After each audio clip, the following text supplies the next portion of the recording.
You told yourself you weren't going to buy it. You knew you didn't need it.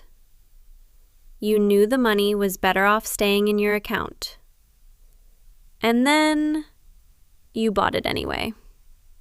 Don't feel guilty. Your brain was working exactly as designed.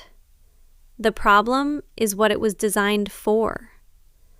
Every time you anticipate a purchase, your brain releases dopamine, the chemical of wanting. Here's the twist most people miss. The dopamine doesn't spike when you own the thing. It spikes before, in the chase. The wanting feels better than the having. So you buy. The high fades within minutes, and your brain immediately starts hunting for the next thing to want. It's a loop, and modern shopping was built to exploit it perfectly. The first trigger is scarcity.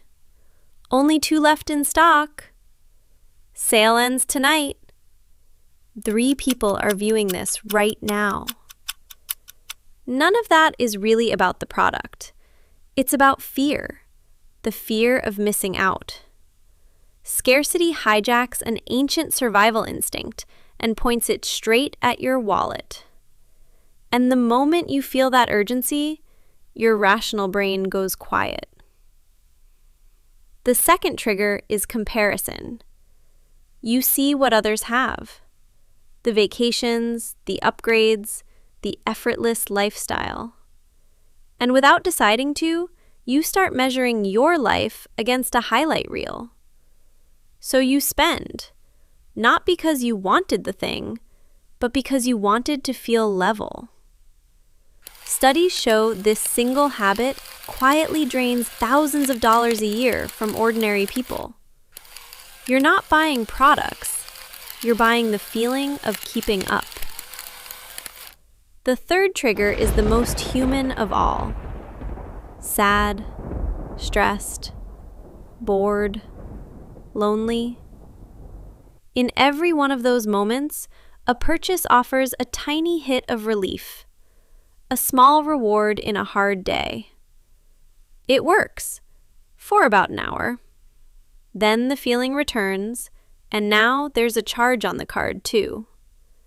Emotional spending treats a financial tool like a mood medication, and the bill always comes due.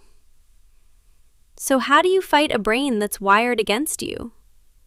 You don't rely on willpower. You build friction. The simplest tool? The 48-hour rule. When you want to buy something non-essential, wait 2 days. Most of the urge dissolves on its own, because the dopamine was never about the object. Delete saved cards. Unsubscribe from sale emails. Make spending slightly harder and saving slightly easier.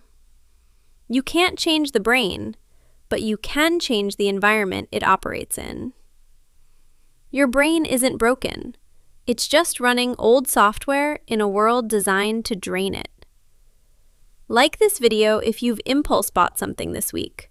No judgment, we've all done it. And subscribe, because understanding your mind is the first step to keeping your money.